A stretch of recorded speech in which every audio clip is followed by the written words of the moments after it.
The Happy Prince.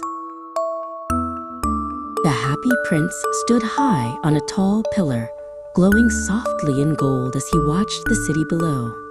People often stopped to admire him, dazzled by his shining beauty. Yet, behind his smiling face, a quiet sorrow rested in his heart.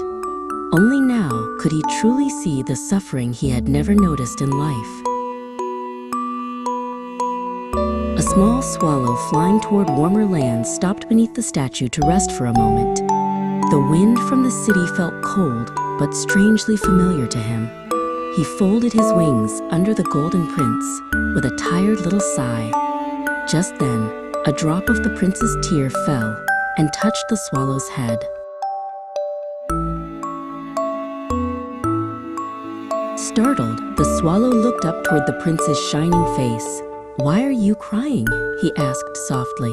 The prince began to speak in a gentle, trembling voice. "I could not see suffering when I lived, but now I see all the sorrow in this city."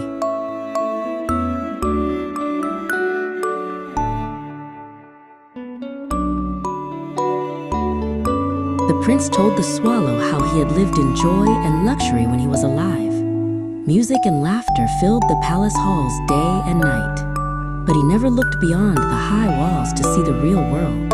Now he felt deep regret as he watched the city's hidden sorrows.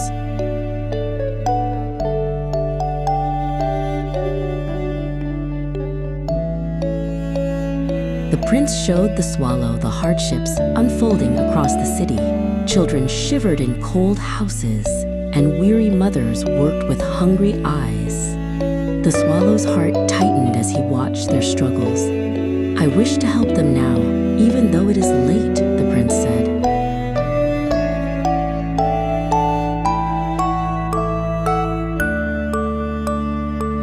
The prince asked the swallow to take one of his sapphire eyes to a sick child's mother. The swallow hesitated, but soon nodded with quiet determination. As the sapphire slipped from the prince's eye, its gentle glow faded. The swallow lifted the jewel and soared into the night sky.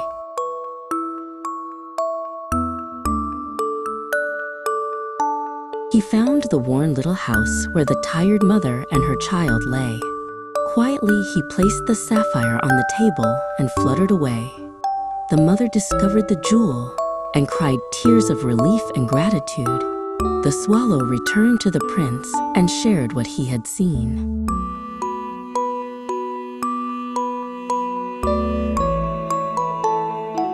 Next, the prince asked the swallow to deliver his other sapphire eye to a starving writer. The swallow sped through the chilly night toward the dim attic. The writer gasped as the glowing jewel lit his hopeless room. Hope returned to him like a small flame rekindled.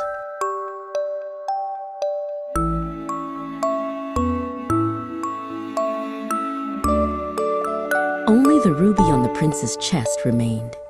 He asked the swallow to give it to a little match girl, trembling in the cold. The swallow found the girl wandering through the freezing streets. When she received the ruby, her eyes glowed with fragile warmth.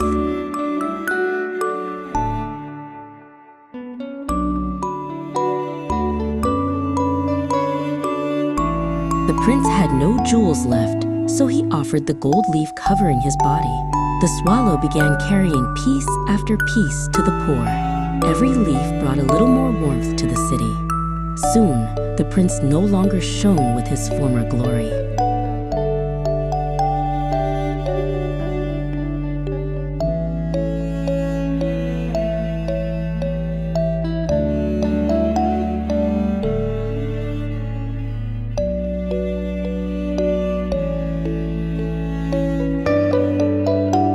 Winter winds grew harsher, urging the swallow to fly south. But he refused to leave the prince behind.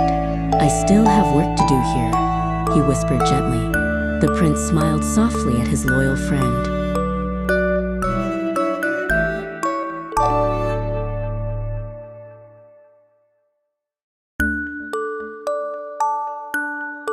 The winter cold weighed heavily on the swallow's tiny wings. Each day he grew weaker, struggling even to fly. Still, he stayed by the prince's side without complaint. The prince thanked him with a warmth deeper than gold.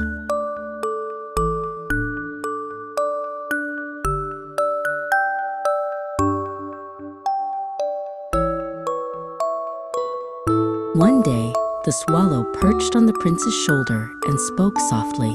"I've come to love this city, and you as well."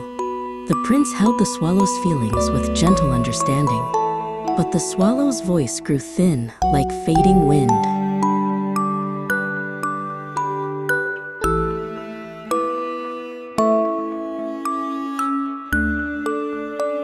On a freezing night, the swallow could no longer fly. He nestled at the prince's feet and breathed his last. "I am happy now," he whispered faintly.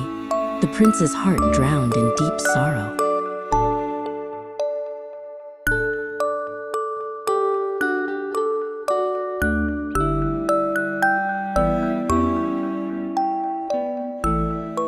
At the moment the swallow died, the prince's leaden heart trembled.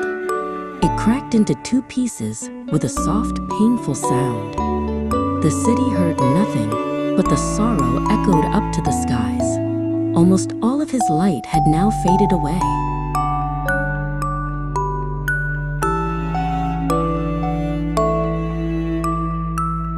When morning came, the townspeople gasped at the worn statue. The gold was gone, and the jewels had vanished. Ugly and ruined, they muttered with disappointment. At last, they decided to melt the statue down.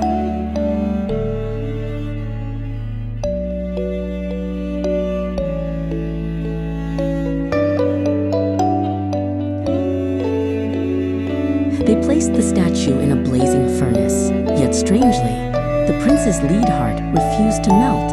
It remained whole, shining with a mysterious light. No one could understand the miracle before them.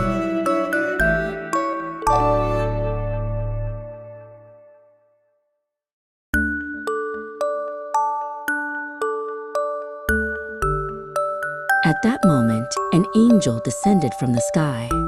He gently lifted the broken heart and the little swallow's body. "These are the two most precious things in this city," he whispered. The wind carried his words in a soft hush.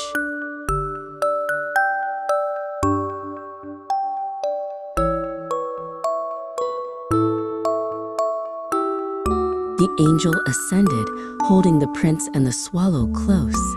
A gentle white light spread across the city below.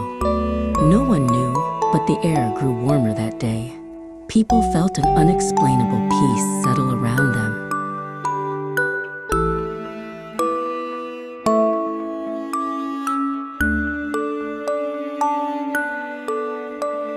In heaven, the prince and the swallow met again at last. They looked at each other with gentle, grateful smiles. Here, there was no sorrow, only endless peace and joy. The sky shimmered as if blessing their forever happiness.